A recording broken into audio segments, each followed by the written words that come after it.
Eu sou um cirurgião e dou aulas há algum tempo. E por 13 anos vivi em companhia de cadáveres e durante a minha carreira estudei anatomia a fundo. Posso, portanto, escrever sem presunção a respeito de morte como aquela.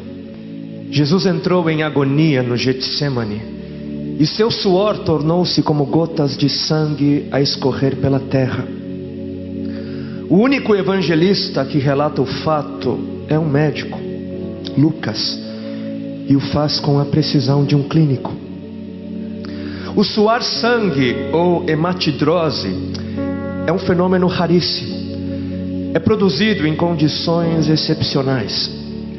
E para provocá-lo é necessário uma fraqueza física, acompanhada de um abatimento moral violento, causado por uma profunda emoção, por um grande medo. O terror, o susto, a angústia terrível de sentir-se carregando todos os pecados dos homens devem ter esmagado Jesus. Tal tensão extrema produz o rompimento das finíssimas veias capilares que estão sob as glândulas sudoríparas, e o sangue se mistura ao suor e se concentra sobre a pele, escorrendo então por todo o corpo até a terra. O corpo dele inteiro havia se tornado negro, porque ele havia suado sangue. Só para os irmãos entenderem qual é o estado de espírito que leva alguém a suar sangue. O terror, o susto, a angústia terrível de sentir-se carregando todos os pecados dos homens devem ter esmagado Jesus. Conhecemos a farsa do processo preparado pelos líderes religiosos, o envio de Jesus a Pilatos e o desempate entre Herodes e Pilatos. Pilatos teve que ceder e então ordenou a flagelação, o chicoteamento de Jesus. Os soldados despojam Jesus, tiram a roupa de Jesus e o prendem pelo pulso a uma coluna do pátio. A flagelação se efetua com tiras de couro múltiplas, sobre as quais são fixadas bolinhas de chumbo e pequenos ossos. Os carrascos devem ter sido 2, um de cada lado e de diferente estatura, e golpeiam com chibatadas a pele já alterada por milhões de microscópicas hemorragias do suor de sangue. A pele se dilacera e se rompe, o sangue espirra. A cada golpe Jesus reage em um sobressalto de dor. As forças se esvaem, um suor frio lhe impregna a fronte, a cabeça gira em uma vertigem de náusea, calafrios lhe correm ao longo das costas. Se não estivesse preso no alto pelos pulsos, cairia em uma poça de sangue. Depois o escárnio da coroação, com longos espinhos mais duros que os de acácia. Os algozes entrelaçam uma espécie de capacete e o aplicam sobre a cabeça de Jesus. Os espinhos penetram no couro cabeludo, fazendo-o sangrar, e os cirurgiões sabem o quanto sangra o couro cabeludo. Pilatos, depois de ter mostrado aquele homem dilacerado à multidão feroz, o entrega para ser crucificado. Colocam sobre os ombros de Jesus o grande braço horizontal da cruz, que pesa uns 50 quilos. A estaca vertical já está plantada sobre o Calvário. Jesus caminha com os pés descalços pelas ruas de terreno irregular, cheia de pedregulhos. Os soldados o puxam com as cordas. O percurso é de cerca de 600 metros. Jesus, fatigado, arrasta um pé após o outro, frequentemente cai sobre os joelhos e os seus ombros estão cobertos de chagas, de ferimentos. Quando ele cai por terra, a viga lhe escapa, escorrega e lhe esfola o dorso. Sobre o Calvário tem início a crucificação. Os carrascos despojam o condenado, tiram a roupa do condenado, mas a sua túnica está colada nas chagas, nos ferimentos, e tirá-la produz dor atroz. Quem já tirou uma atadura de gaze de uma grande ferida percebe do que se trata. Cada fio do tecido adere, cola a carne viva, e ao levarem a túnica se laceram as terminações nervosas, postas em descoberto pelas chagas. Os carrascos dão um puxão violento, e há um risco de toda aquela dor provocar uma síncope. Mas ainda não é o fim. O sangue volta a escorrer. Jesus é deitado de costas.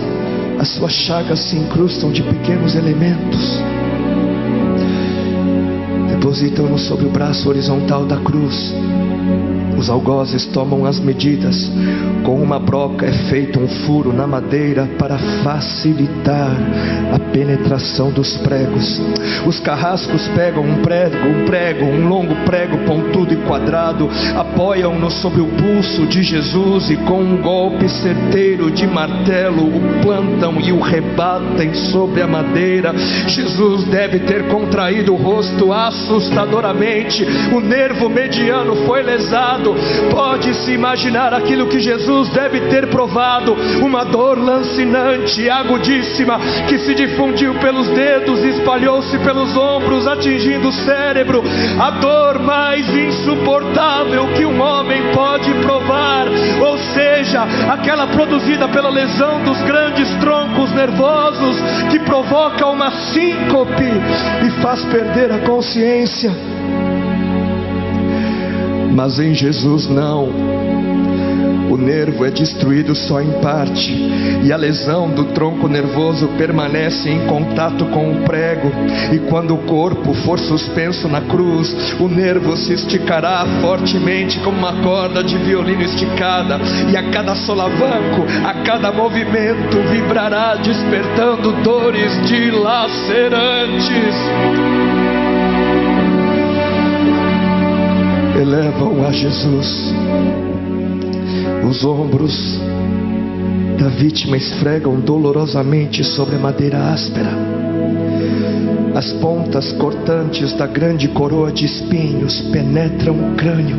A cabeça de Jesus inclina-se para a frente, uma vez que o diâmetro da coroa o impede de apoiar-se na madeira.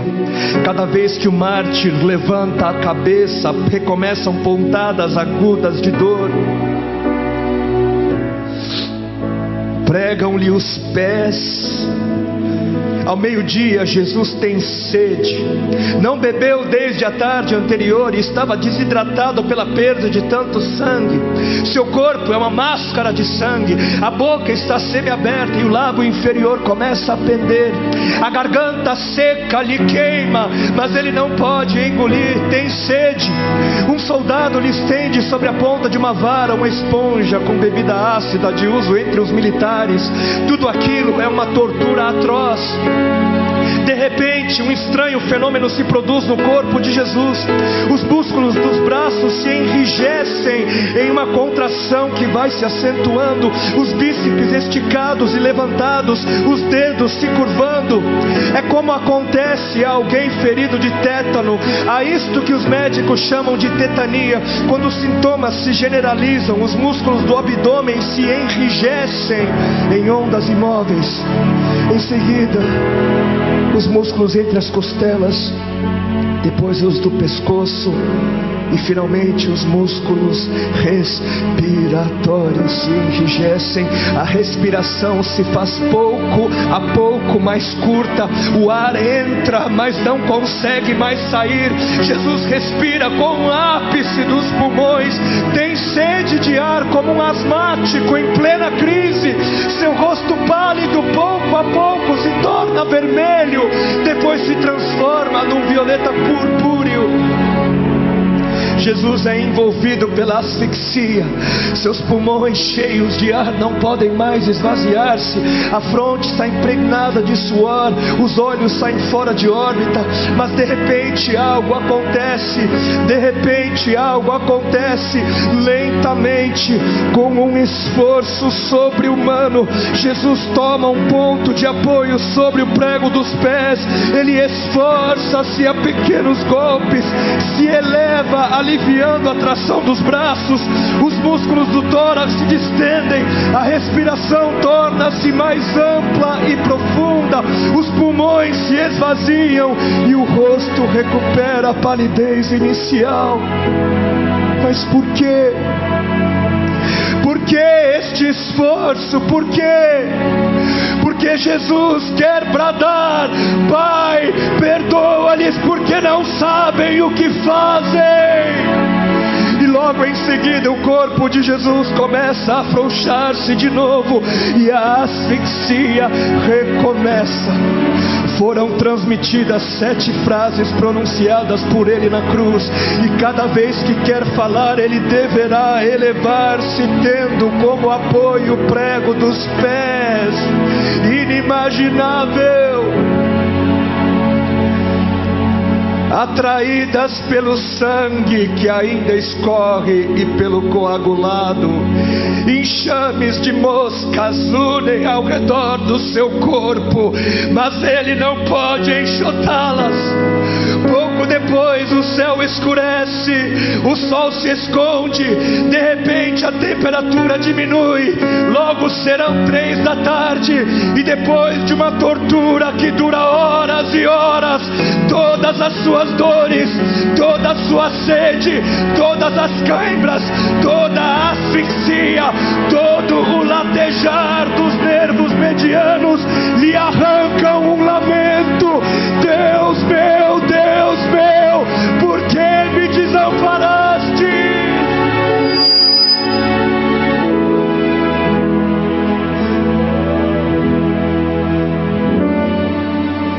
Jesus grita: está consumado. E em seguida, num grande brado, diz: Pai, nas tuas mãos entrego meu espírito.